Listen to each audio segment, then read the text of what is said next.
Nadiskaril ang pagpapautang ng China para sa linya ng tren na itatayo sana sa Mindanao.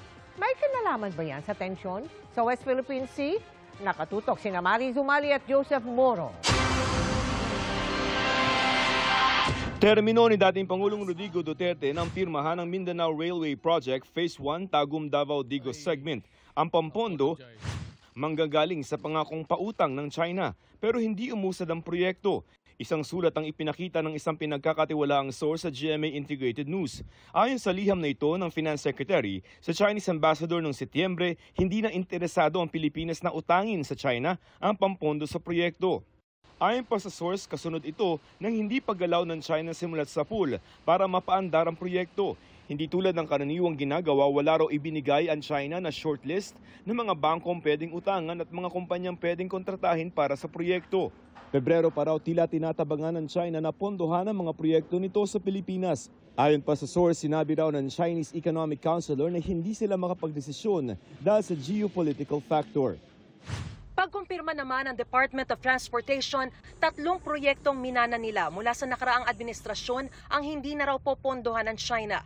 Yan ang Bicol South Long Haul, Mindanao Railway at Subic-Clark Railway. Since there's not much movement on the financing, we requested the Department of Finance to help us look for other funding sources. There are other sources naman, kaya me personally, I'm not saddened about So it. there are no regrets? No regrets. Hindi masabi ni Secretary Bautista kung bakit tila lumamlam ang interes ng China sa pagpupondo sa mga proyektong pang-infrastruktura ng ating bansa na ipinangako na nila. Pero nang tanungin kung posible bang may kinalaman ito sa tumitinding tensyon sa pagitan ng Pilipinas at China sa West Philippine Sea. Hindi naman siguro kasi yung problem na yan, even before this tension in the West Philippine Sea, when the new government took over, the previous administration already told the Chinese government that they will not pursue the loan anymore.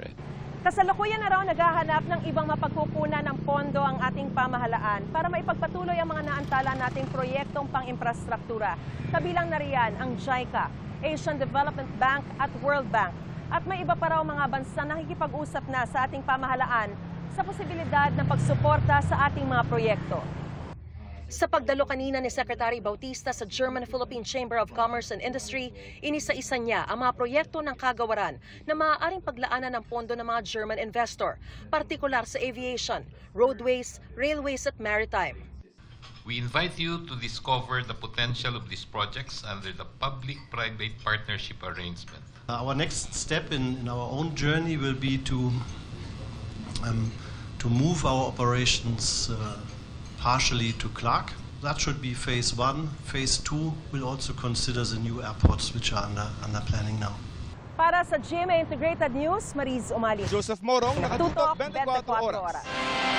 Mga kapuso, kasama nyo kami 24 oras. Mag-subscribe sa GMA Integrated News sa YouTube.